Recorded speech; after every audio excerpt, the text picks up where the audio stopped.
mag voice over tayo kasi maraming mga sound sa sa paligid, medyo maselan ng YouTube sa music, kaya minsan talaga need natin mag voice over, o diba? Yan ang ulam namin for today, kaldereta na baboy. Ayan, igigisa na natin ang ating bawang sibuyas. Tapos siyempre ilalagay natin ang ating patatas at ang ating carrots, bell pepper, ayan.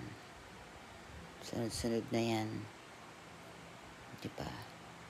Gisa-gisa. Gisa-gisa.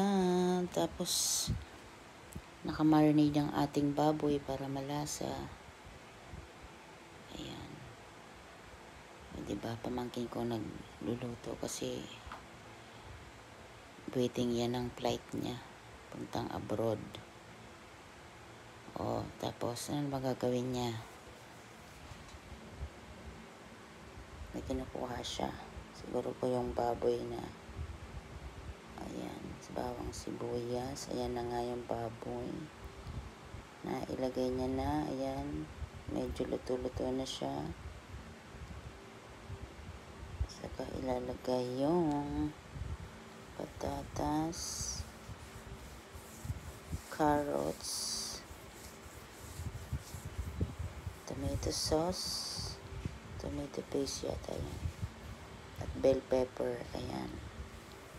Tapos, ayan, antayin lang na maluto ng konti, tapos lagyan ng konting sabaw, lagyan na dyan ng cheese, o diba? Pak! Sarap. Thank you for watching.